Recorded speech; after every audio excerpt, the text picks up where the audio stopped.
தனித்து நின்றால் நம்மளாலேயே வெற்றி பெற முடியாது அப்படின்றத அவர் உணர்ந்துதான் இந்த மாதிரியான ஒரு முடிவு எடுத்திருக்காரா? 100% அவரால் தனித்து நின்றால் வெற்றி பெற முடியாது. அதுக்கு உதாரணம் தான் நமக்கு கண்முன்பு கிடைத்த அந்த ரிசல்ட். அவர் பலாப்பழம் சின்னத்துல நின்றார். வேண்டுமானால் நம்ம சொல்லிக் கொள்ளலாம். 3 லட்சம் ஓட்டு எடுத்தார், இந்தியாவிலேயே அதிக ஓட்டு எடுத்தார். இதெல்லாம் பேச்சுக்கு உதவும். நீங்க தேர்தலை பொறுத்தவரை கூகுள் தகவல்களா இருந்தாலும் சரி, தேர்தல் ஆணைய வெப்சைட்டா இருந்தாலும் சரி, யாரு ஜெயிச்சா யாரு தோத்தா இதான் ரிசல்ட். அவர் ஓபிஎஸ் பரிச்சாத்திர முயற்சி பண்ணி பார்த்திருக்காருல்ல. அவர் பண்ணவே இல்லை நம்ம சொல்ல முடியாது. அவர் விட்டா ஜெயிப்பாங்களாங்கிறத தாண்டி அவர் நின்னே ஜெயிக்கலையே. நீங்க பாராளுமன்ற தொகுதி பெரிய தொகுதி கிட்டத்தட்ட. ஆனா அந்த இடம் ஓபிஎஸ் அவர்களுக்கு கவனிக்க வேண்டிய ஒரு இடமும் இருக்கு. நீங்க நிச்சயமா ஏன்னு பாத்தீங்கன்னா, கடந்த 2019 நாடாளுமன்ற தேர்தல்ல இதே தொகுதியில நயனா நாகேந்திரன் போட்டிட்டார்.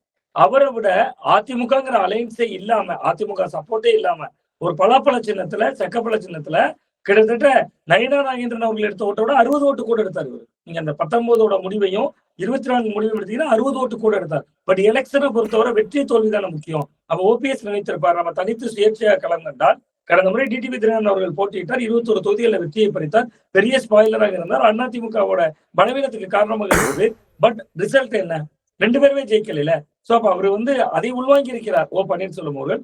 அவர் கடைசி வாய்ப்பாக போராடி பார்த்தார். அதுல மாற்று கருத்தே இல்ல. பிஜேபி ஏதாவது நல்லது பண்ணும். இங்க ரொம்ப உருக்கமாக சொன்னார்ல, மோடி அவர்களை சந்திக்கிற பாக்கியம் எனக்கு கிடைக்கணும், அமித்ஷா அவர்களை சந்திக்கிற பாக்கியம் கிடைக்கணும்னு கடிதங்கள் வந்தது. சந்திக்க காத்திருந்தார், பல முறை சந்தித்தார். யார் சொல்லி தர்ம யுத்தம் நடத்துறேன்னு சொன்னாரு. இதுல திமுக மிக மிக முக்கியமா அவர்களுக்கு ஒரு நெருக்கடி இருக்கு. இதனால் வரை மதசார்பற்ற ஒரு அணி அன்றதாக ஒரு கட்டமைப்பு தொடர்ந்து முன்வைக்கப்பட்டது. அது கட்டமைப்பு என்று சொல்வதை விட அதுதான் உறுதியான ஒரு அணியாகவும் இருந்தது. 2019 வெற்றி, 21 வெற்றி, 24 வெற்றி.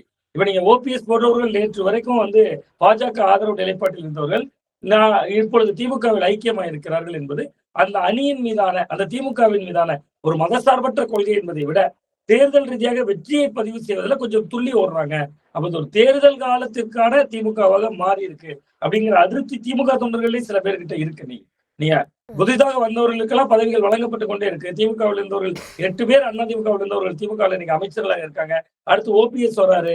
உசிலம்பட்டி தொகுதியில வேலை பார்த்தவங்க நீ கதிகலங்கி போயிருக்காங்க. ஏற்கனவே உசிலம்பட்டி ஐயப்பன் அவர்கள் சட்டமன்றத்தில் பேசுகிற பொழுது அவங்க எல்லாம் பரபரப்புக்குள்ளாயிட்டாங்க. இப்ப இன்னைக்கு அவரும் இணைந்திருக்கக்கூடிய சூழல்ல நீங்க திமுகவுக்குள்ளே ஒரு அதிமுகவினுடைய முன்னாள் அணிங்கிற அணியே பலமா இருக்கும் போல இருக்கு. சோ அப்ப அது மாதிரியான சில விஷயங்கள் இருந்தாலும் இதுல ஓபிஎஸ்க்கு லாபமா திமுகவுக்கு லாபமான 2 பேருக்கு லாபம். 2 பேருக்குமே லாபம் இருக்கு. நீங்க தேனி மாவட்டத்துல ஏற்கனவே 3 தொகுதிகள்ல திமுக தான் ஜெயிச்சிருக்காங்க. அங்க மொத்தம் இருக்கிற 4 தொகுதியில ஒரு தொகுதி போடிநாயக்கன் ஒரு தொகுதியில தான் ஓபிஎஸ் ஜெயிச்சிருந்தாரு. மற்ற 3 தொகுதிகள்ல திமுக தான் ஜெயிச்சிருக்காங்க. ஆனா நீங்க அங்க மட்டும் அவருக்கு செல்வாக்கு நம்ம சுருக்கிட முடியாது. ராமநாதபுரம் மாவட்டத்துல 3 லட்சம் ஓட்டு எடுத்து காட்டியிருக்காருல.